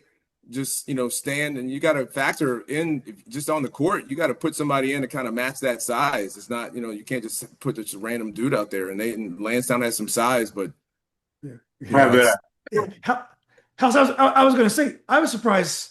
I thought South County had a chance to beat Landstown just because they're playing really well, they're defending really well, and I thought they had some size that would give Lansdowne. I was surprised. I think Lansdowne's a great team. Nothing against Mike, but they had 38 in back-to-back games. Like they don't play fast enough. If Robinson was healthy, I was like, this game is going to be at least 15. Like they don't play like the pace at that, and they don't score it at a rapid enough rate to keep up with a team like that. Carlos, you said the same thing? Basically what Sherman saying. And then also when you looked at the game, it was probably the first time where South County was on their heels and like they were trying to run around and they couldn't do it. Yeah. Because he only plays 7 players. So by that latter part of third quarter, because they kind of like cut it to 5, and I was like, oh, the seniors are really about to take this thing over for them. And then before you knew it, they was up 12, just like that. So the physicalness of South County didn't bother Lansdowne. That physicalness Lansdowne was just as physical, if not more. That's like people don't give enough credit, man. They really are a good, solid. You can't muscle them up. The guards can handle it. Like and then they got a kid that they can throw it to inside that's really good around the basket, the kid number one. But he also can play away from the basket and put it on the floor. It just people aren't giving enough credit. Now, I watched that Petersburg game when they played them. They were handling the game. Wow. It wasn't like, oh, Petersburg's playing bad. It was, no, we're making you play bad. I mean, how about this? I wouldn't be shocked. How about I would be shocked because I've been in these meetings. I know how the voting goes. If you told me Damian Robinson is the best player in the state for Class 6, I wouldn't blink. It wouldn't throw me off. So I think where Doug's point with Westfield having all those super seniors and experience and age and size, I don't know if they have the best player on the floor. So in a close game. Yeah. Yeah, I mean, at the end of the day, though, those other guys are still young around him. I granted he's much more mature beyond his years. Those other kids are sophomores and juniors. I thought South County would have trouble with a team that could score just because they're just not a dynamic offensive team. If they get in the 50s, that's a lot for them. They tend to play a little lower scoring. I thought a team like Landstown that could score and defend would give them more problems. There were certain matchups I think that were probably a little better for South County that they didn't get. But that's the way it is. State tournament, you got to beat all comers. Yep, and you got to be ready to play from the first whistle. Yeah. I mean, our issue, as Mike, I think your exact quote earlier was not that we were bad, that we all suck. We struggled. Most of us struggled to score. And there's no question that those of us that a lot of us struggle to score, and you just cannot go deep into the playoffs. I mean, you can play great defense, but you got to be able to. You can't go 3 and 4 possessions in a row without scoring. And yeah, they struggled to score. Like we had a under 40 point game with South County in a game this year. I think it was like 39 to 33 or something like that. That's not going to sustain itself in the state quarterfinals. Like it just isn't. So we knew those guys could score a little bit. They had more guys that could score, but that didn't take away from how our teams and the way we played here. We just all were in the same boat where most of us were in the 50s and high 40s and 50s range. Yeah. Well, I know it's early days, guys. Do you think the level? I mean, Mike says everybody sucks up here this year, and I disagree.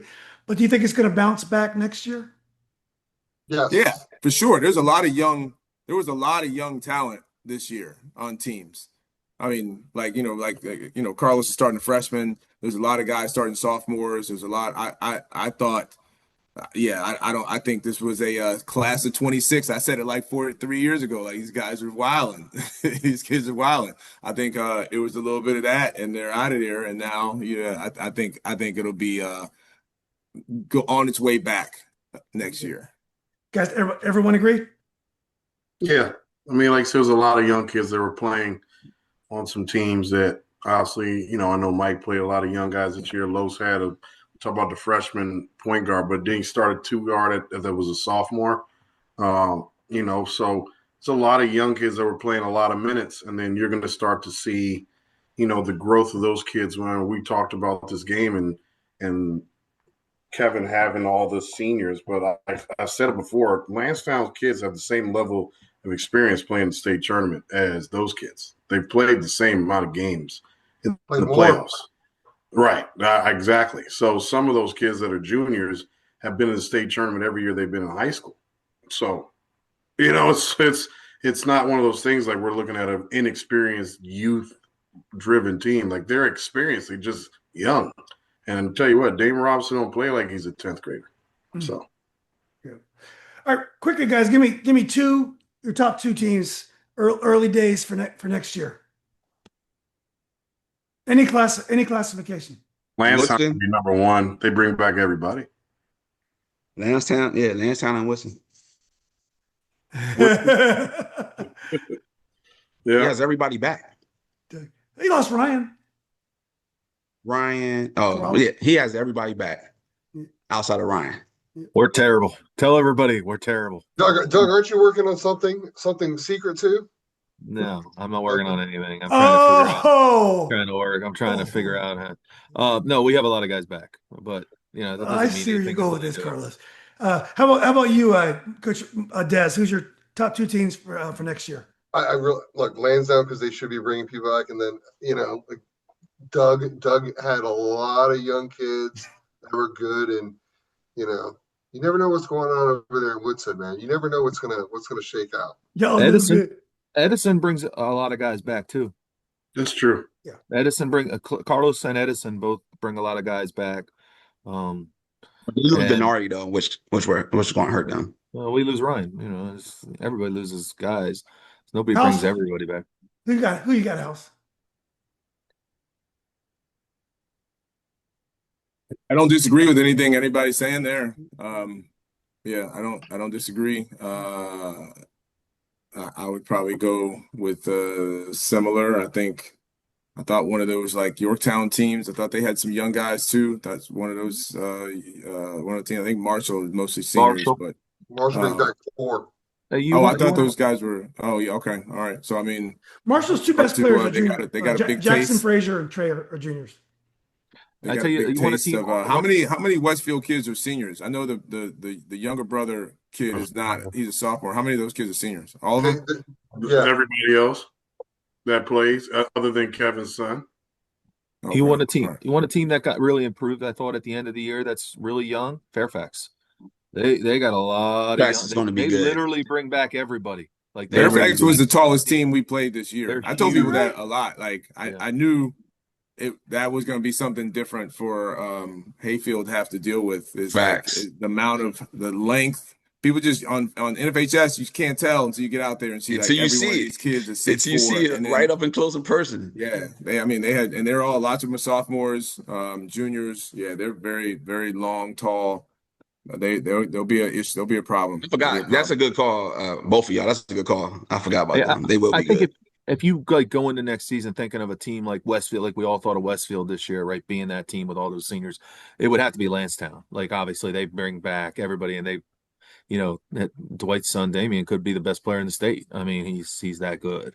So that I would put them at the top of the list. But Sherm's got a bunch of guys back too. Like I know he loses that 3 or 4 seniors that are all real good players, but he had a lot of underclassmen that played, and I feel like they just kind of reload out there every year. So I would expect them to be good. I think Gainesville was kind of young, weren't they, Sherm? Didn't they have a Yeah, bunch of young listen, guys? I was going to say down here, Gainesville is Battlefield's kind of young too. Battlefield played a lot of Got to young throw. kids. Just thinking about it, got to throw Garfield in there too with the Yep. Oh, no, brothers. no, that's what I said. I haven't got there yet. They bring back both the Bell brothers. There's another one coming Turns' next eighth year. grader is pretty Ninth good grader. too. Yeah, it's Yeah, another one. It's yeah. three of them. So, so they're going to be very good. You I'm mentioned taking notes with the coaches' kids, man. The coaches' kids, the sons, they got unlimited shots. I'm noticing that on every single team. So I'm telling my son, I'm taking notes, man. It's unlimited shots for all these guys. I mean, from anywhere too. But yeah, No, you Gainesville, putting your man on varsity? who you say? Oh, nepotism. Oh my God. Your son, Sherman. Oh, my kid? No, I Oh, was talking about House. Is House putting his son on House. varsity? Yeah, Oh. House. Oh, I don't know anything about that. I'm just taking notes. Yeah. I Hey, think Gainesville Sherman, can be very good when they bring back. They bring back their whole roster. They should be good. They should be. Sherman, the Bell kids, any relation to Larry Bell? Used to coach. Larry golf? Bell is their grandfather. Wow. Yeah, Jason, the coach, played for his father. Larry went to VMI, Wow. and these are the grandkids. That is so cool. That is so cool. Well, I'm going to throw in, I'll do some Loudoun teams. Heritage. Heritage. Yeah, Heritage, Heritage. yeah. They're all coming back. They lose two big guys that are decent players, but they got a lot coming back. And they had a JV player, averaged 25 a game on JV. He's a really good player. And then Loudoun Valley has this freshman who was a great shooter named Hugh Lee. He's going to be a great player. And they have some solid players. And then Broad Run has got Brandon Lee, Ben Bold, and they had some depth. They just they had a generational team this year. What's that? Jordan, Stonebridge with my guy Kevin Reyes. Yes. Yeah, and Potomac Falls has a bunch of guys back too, don't they? Doesn't Yeah, Falls Potomac Falls was his young. guards are back. His guards were Yes, really good. they're young, but Carlos is right. Stonebridge, they get back everyone except for Sam, the little tiny point guard.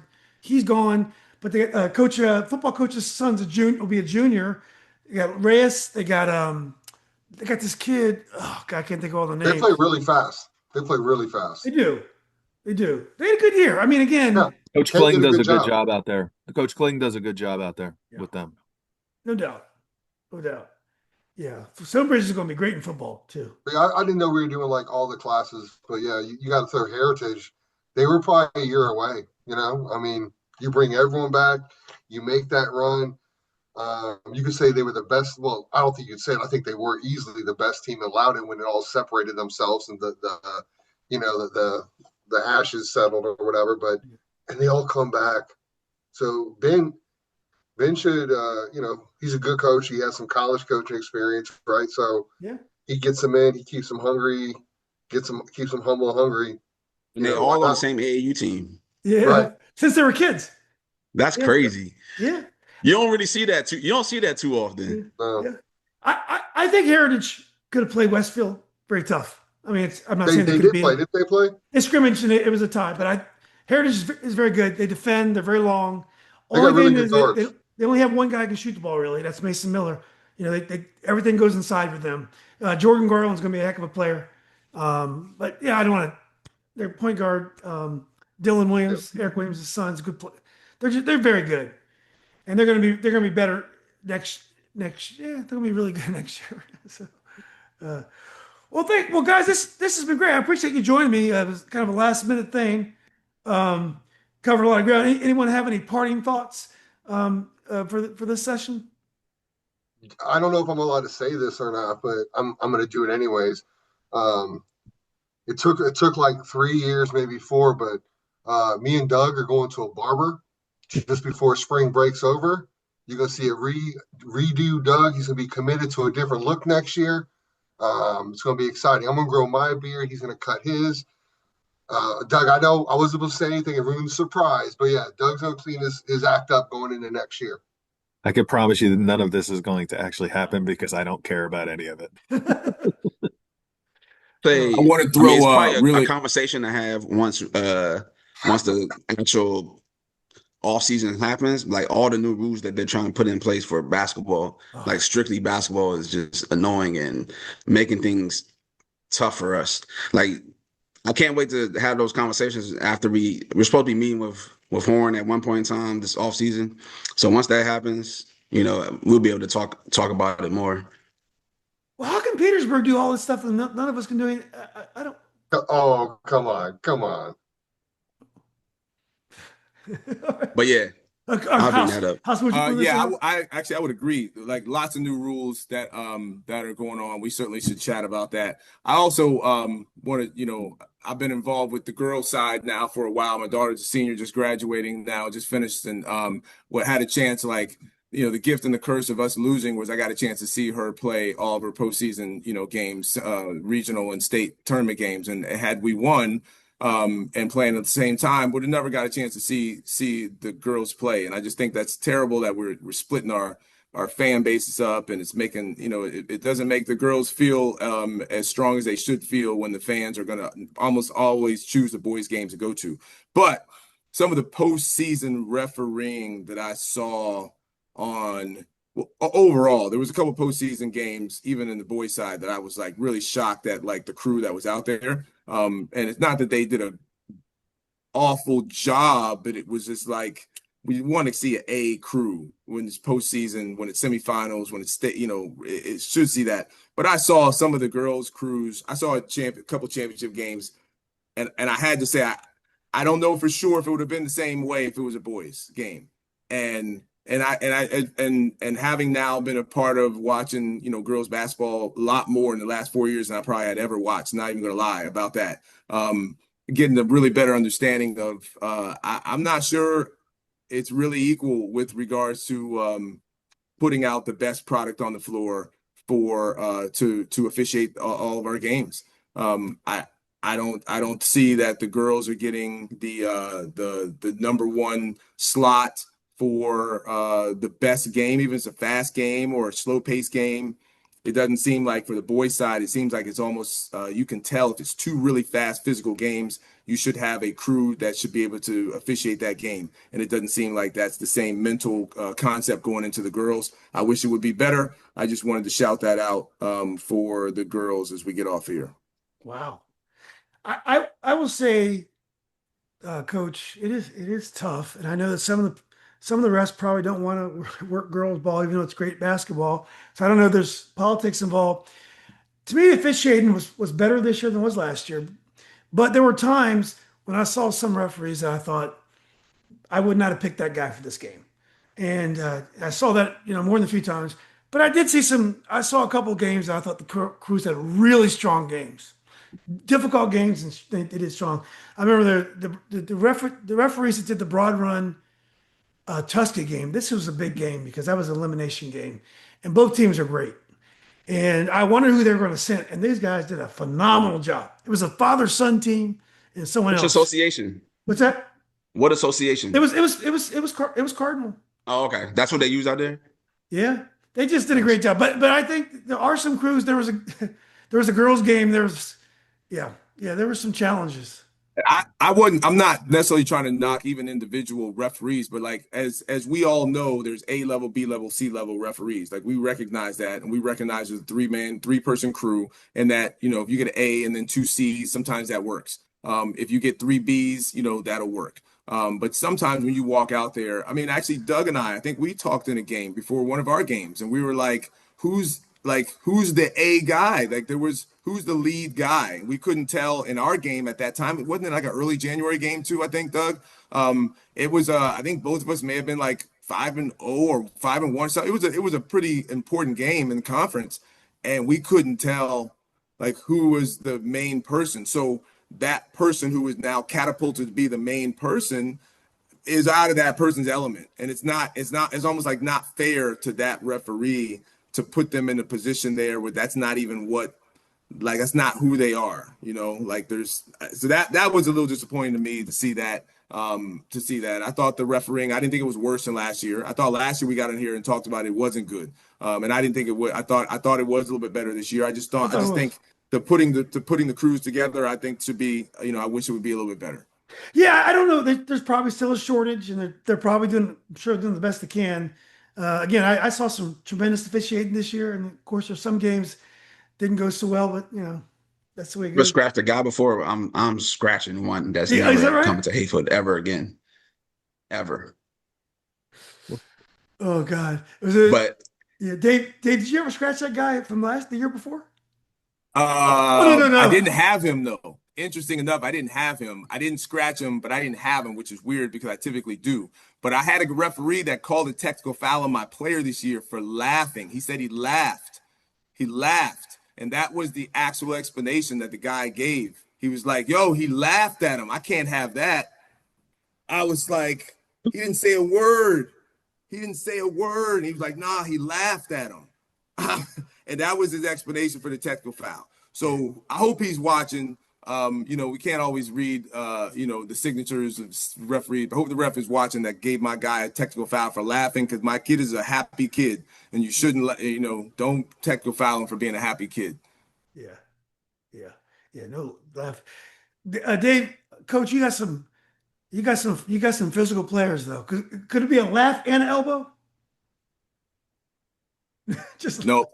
Got it. I understand. I understand. Hey, Carlos, the person that you're scratching, what did he do? it's just the way. So, like, I watch a lot of NFHS games, and every time I watch this ref, he just is terrible. And I said to my staff, I said, watch us, because I haven't had him all season. And then sure enough, he comes into the Fairfax game and just basically just destroyed all of our momentum every single time. Every time something was happening, he destroyed our momentum. And I told my AD, I said, never have this guy come back ever. I never scratched nobody in 14 years. Nobody. This guy, never again. I'm getting NFHS up tonight. See who that guy is.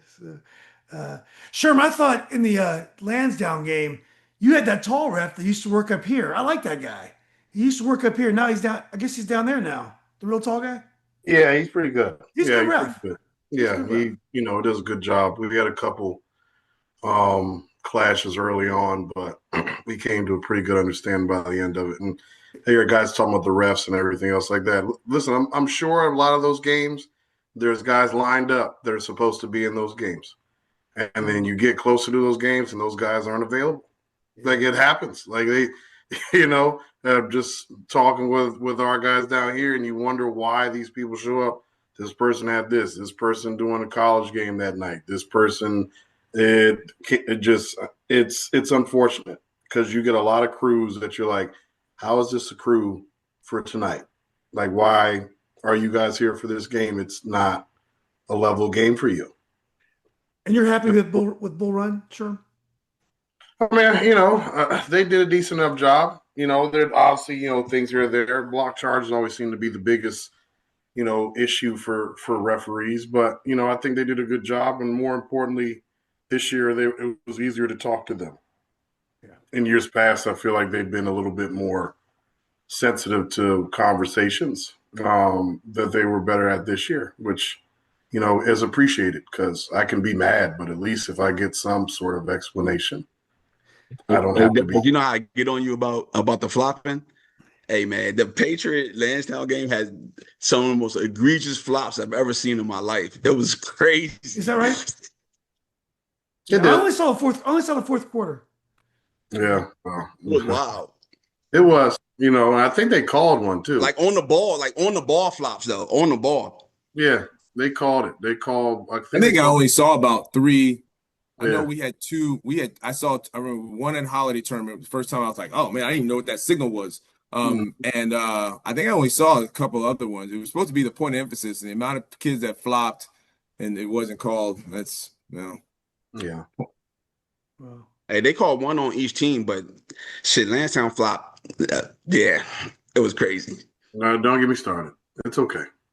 A lot of moving screens too, but hey, Yeah, they run that offense where they kind of do around the top of the key. They kind of. I got told this by, I'm not going to say which ref said it, but I was like, they are moving on every screen. We'll tell you guys just to run through it. They're not running through it, so we're not calling it. Yeah. And I'm like, okay. So I don't know. Yeah. What a game. Well, guys, this is great. I appreciate you doing Julian, it. I'm never listening to you again when you say something's going to be quick. No, it's not. You know that. Duh. You said this is going to be a quick one. I know. Me and this joint 2 hours later. We need a time limit. Each coach only gets X amount of time to answer each topic. And you be like the host, Julian, Yeah, at Houston. you got to start playing me off like the Oscars. Right? Oh man. Wrap it up, B. Well, sometimes I have an online editing tool, but it has to be under 2 hours. Sometimes we talk so long I can't even use it. We're under 2 hours today, so Thanks for having us on, Julian. I appreciate it, Doug. Hey, Coach. Hey, guys, great season. I enjoyed it. I loved all these games are amazing. I think I saw every one of you guys play this year, except Carlos. I watched you online. I figured I had time. As my dad says, sometimes you don't get time, but I thought I had time, so I was taking my time to come see you. And never All got to see good. you. But as always, next year. Let other people eat their little piece. Cool. Getting in trouble. All right. Yep, someone is. What was that? Time to wrap it up. Yeah, that's the wrap it up. That's the wrap Get a it up haircut, sign. Doug. Get a haircut. Hey, Will do. shout out to everybody here, man.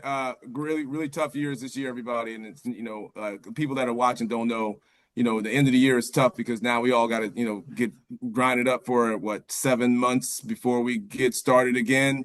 And I mean, for some people it's starting over. For some people it's, no matter what, the team is different next year. So it's hard to do. So just shout out to all the coaches that have been doing this for, all of us that do it for a long time, do it for the love of the kids. And, each year it's tough. So good to see everybody. Yeah. Appreciate what you guys do, man. All right, All right, appreciate it. fellas. All right, Thanks, guys. Take care now. All right. Bye.